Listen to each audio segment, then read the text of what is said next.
Well, hi again, folks. I'm Greg Flynn, the Public Information Director here for the City of Pearl, and welcome to this edition of This Week in Pearl. On this week's show, we're going to talk to Mayor Jake Windham, who has now officially been reelected to his second term. We will talk about his plans for the future and some of the new board members that we'll be having on our Board of Aldermen. We'll then also talk about some great city honors. Some folks got honored by the Chamber of Commerce recently at a board meeting to celebrate them being Staffer of the Month and Officer of the Month. And we've got playoff football here in Pearl. You're going to want to hear about what the Dynasty have in store for us this coming week. All that and more coming up on This Week in Pearl.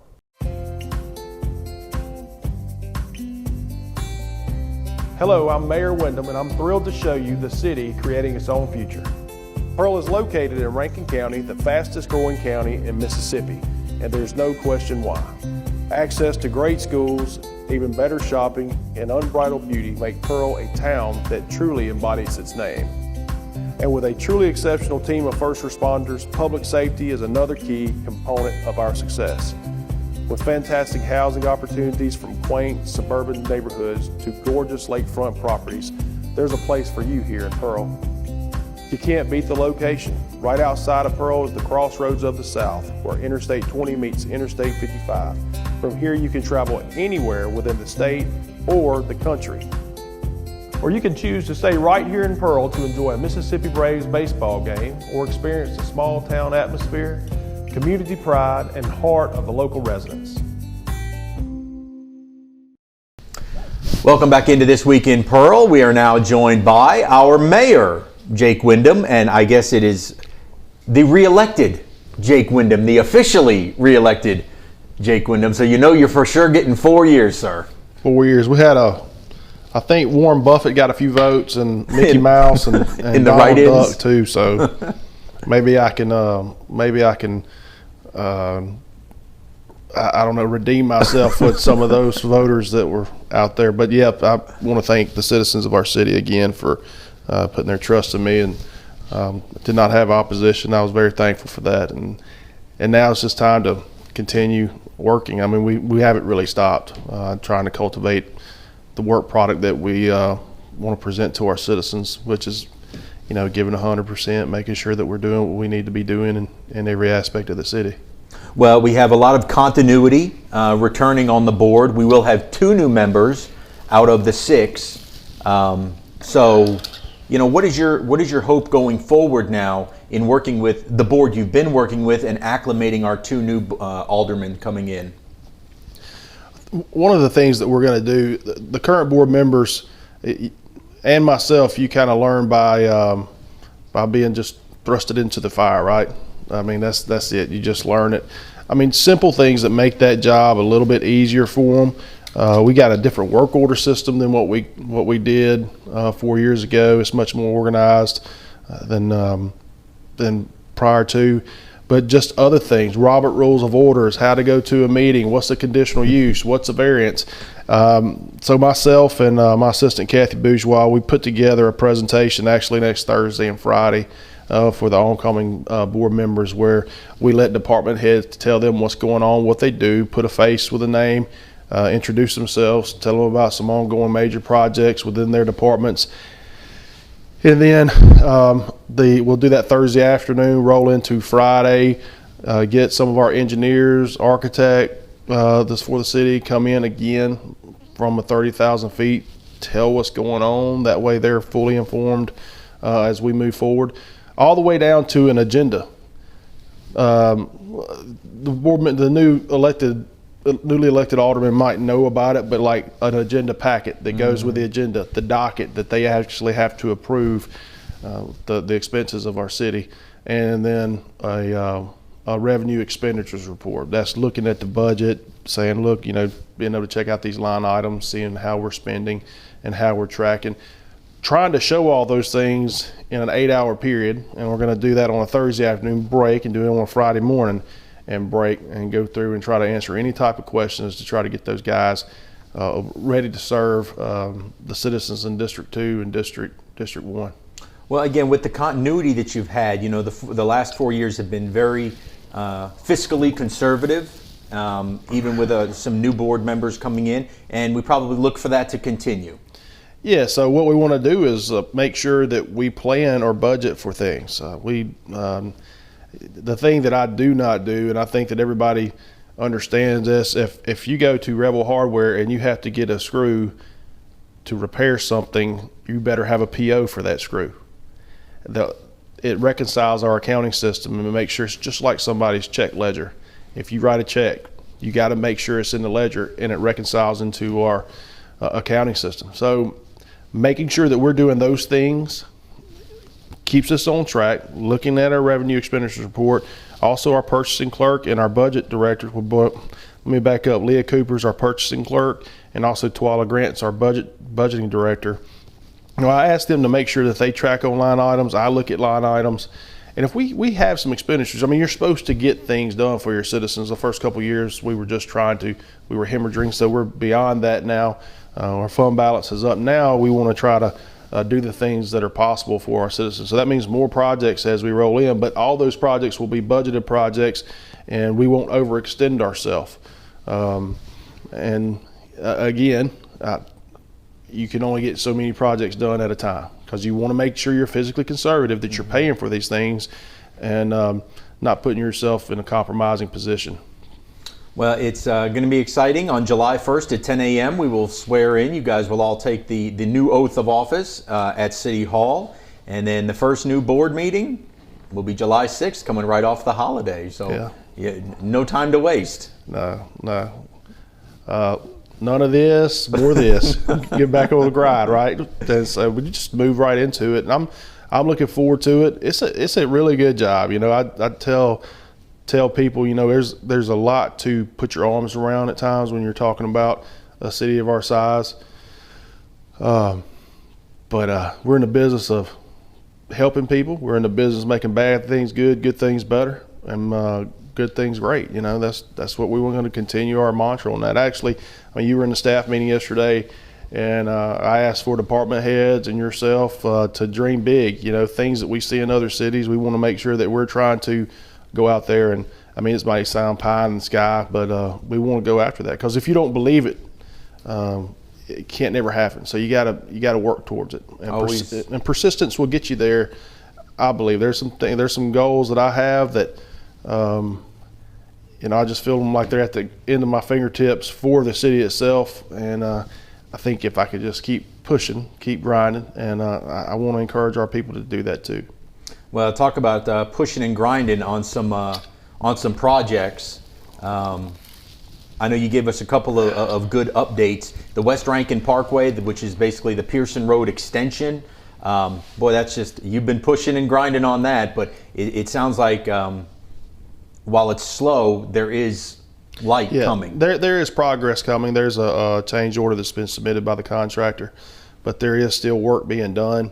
Not as much progress as I would like to have seen be done at this time, but we're working with MDOT and we're working with Hemp Hill and make sure that some of the COVID-related expenses that go along with that project are kind of holding things up, in which, COVID can just about, I don't know, it's just affected so much when it comes to material and construction and things of that nature. So I think that we're going to get that fleshed out, and people will continue to see progress, and then additional progress, something that's, I don't know, a lot more production than what we're seeing now that will make people a lot more excited. Well, but their work is progressing on the east side of town, on the East Metro Parkway. Yeah, East Metro has really come along good. They have been grubbing and taking out trees with heavy equipment. And you can see the road bed perfectly from El Dorado Road, and they're moving along quite fine. I'm very pleased with that. We need to get West Rankin rolling like East Metro. Well, there's just better dirt, I think, on the east side of town than we had here on the west side of town. Maybe so. And then an update, we talked about the Pearl-Richland Intermodal, the train bridge that's going to be going over there at South Pearson Road. You just got a notice to proceed this week for work? Right, from MDOT, we got a notice to proceed. And we also, MDOT requires some signatures on some subcontractors that the main the prime contractor requested on. So I had to sign off on that to make sure that those things were a go. submit that to NDOT, and we should be rolling. Should be some activity out there very shortly, especially when you get a notice to proceed, because that's just the green light in the world.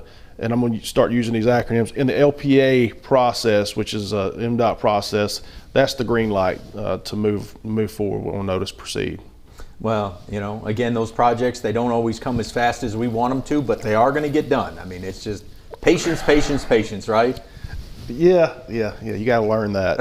I know it's still a struggle sometimes for you. It is a struggle. I mean, it's a struggle on every project that we do, because if you're doing major projects, you just got to look at it in a situation. Hey, it's an elephant. Let's just tackle this thing and eat it one bite at a time. But if you keep doing that, you keep knocking it down, then eventually you have the culmination of a project sitting in front of you, and then you see the fruits of the labor of the project itself. Well, we're seeing that over on Center City. I mean, the baseball and softball are so close. A lot of just finishing work, it looks like. And in the Pearl Park, tremendous. Fingers crossed. Tremendous work even inside of the Pearl Park. Yeah. Clear River is really getting after it on the park, and they're going to start up at Center City on the building, and also the soccer concession stand. And the other construction company is they're doing with Bernard and Sons. They've come along and they're really knocking things out. And I just want to make sure that people understand, if they have not driven up there, they need to go by and look at those baseball, softball fields and shade structures. It's very nice, something that we can be very proud of. And you're starting to get a vision of City Park, what it's going to look like as they have the new bridges installed now. Yeah. And you can see they're starting to lay the rock in the creek bed, which will be, a real water feature now, not just a ditch.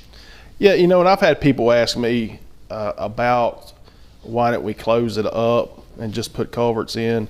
There would have been some mitigation credits that would have drove the price of the project up, because it's a blue stream. But also, I got all the faith in the world in Jamie Ware. He's our architect, and this guy works in 22 states. He's a Pearl graduate, but he designed Mississippi State's baseball field, the amphitheater in Brandon. He's done some really big projects, and he just thought that rock feature with that stream coming through it would look really nice, which I think it is too, especially when you talk about taking it down to 7 degrees where people can actually walk down, and it's not a cliff. Yeah, a drop off. Yeah, I don't know. I jumped off the side of those cliffs when I was a kid.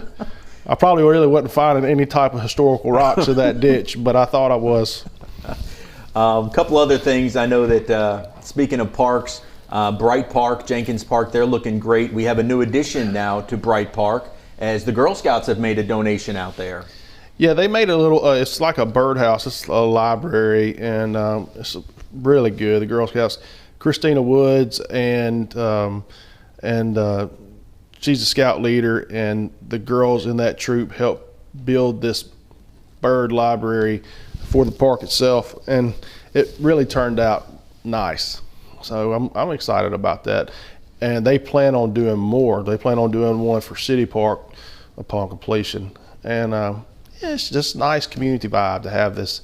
And I think the citizens, when they see it, they'll think it's pretty cool. So what exactly is it that It's just, so you come in and there's books inside of it, and it's on a 4x4 pole, but it's a house, and there's books in there. So if you go to Bright Park and you go to the pavilion and you somewhere sit down, you can pull a book out of there and you can read it while you're there. That's awesome. It's nice.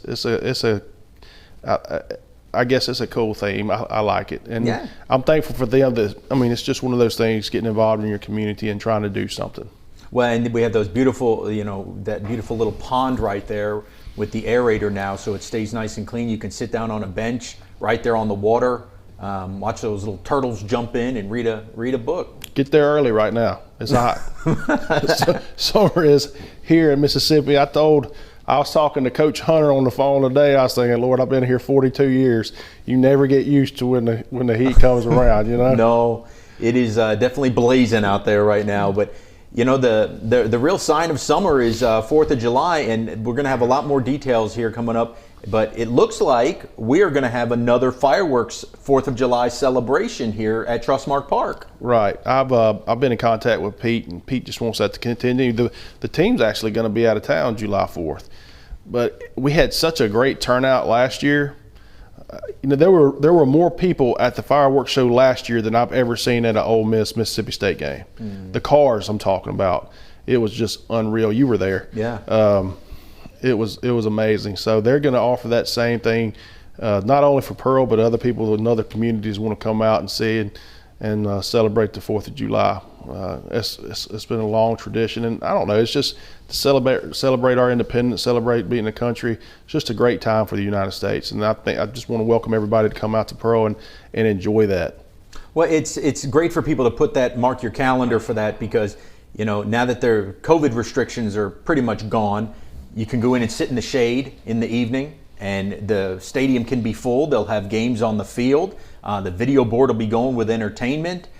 Concessions will be open, as well as the tailgating in the parking lot. And I just think it is a great tradition that you and Pete Lavin, the general manager of the Braves, want to continue here. Yeah, anytime that you can get people out and fellowship and provide an event that someone can go to that's good family fun and provides a better quality of life for your community, and then celebrate the independence of your country. You put all those things together, it builds community pride, and it feels like that you're just making sure that you're extending tradition. I mean, that's what I want to do with it, extending tradition for our citizens. We need to be proud to be where we live, and that's a day to celebrate it. Absolutely. Well, again, congratulations on the official re-election. Yeah, thank you, Greg. We will have you back on right after that first new board meeting. So enjoy your 4th of July holiday, and definitely we'll see you out at the park for the fireworks. Great. You have a good day, man. Thank you for having me. All right. That is Mayor Jake Windham. We'll be back with more This Week in Pearl right after this. Come find your taste buds at the Lost Cajun. Chef Charles is cooking everything to order. Cajun classics like gumbo, jambalaya, and red beans and rice. Pick your po' boy, shrimp, oyster, roast beef, or maybe gator. Proudly serving USDA farm-raised catfish. When you're done, loosen the belt up a bit for some homemade beignets. Dine in, take out, order online, and get it delivered. Reserve our party room for your group. Find your way to the Lost Cajun in Pearl and Byram. Well, it's now time to hand out some accolades, and the Chamber of Commerce helped us celebrate a couple of Pearl employees this week. Kimberly Turner, she's over in the investigations unit at the Pearl Police Department. She is the Officer of the Month. She has been instrumental in turning thousands of hard copy files into digital, making things so much more efficient, from warrants to evidence to everything, allowing our police officers to work more efficiently and for you to be able to get court records so much easier. So Kimberly Turner, congratulations from the Chamber of Commerce as the Pearl Police Department Officer of the Month. Our city staffer, Mr. Randy Gilmore, up at the golf course. Man, they do such an unbelievable job. It is probably one of the best kept secrets in central Mississippi is the Pearl Municipal Golf Course. And Mr. Gilmore and all those folks, Scooter Myers, the director of golf, they work so hard giving us not only a great recreational thing to do, but it is just a thing of beauty. So if you have not been up to the golf course, I highly encourage you to go visit. It is in great shape and the best value for any golfer of any skill level anywhere, I believe, here in the state.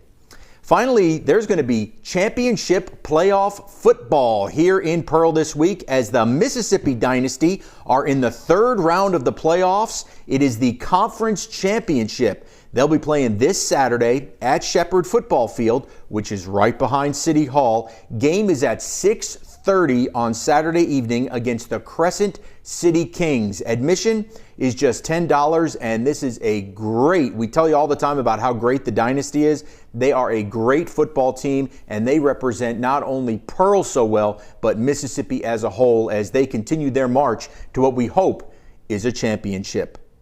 Well, we hope you enjoy your 4th of July holiday weekend that's coming up. Again, mark your calendars to be out at Trustmark Park for our 4th of July fireworks extravaganza hosted by the Mississippi Braves and the City of Pearl. Until next time, folks, I'm Greg Flynn, and remember, the City of Pearl is the jewel of the crossroads.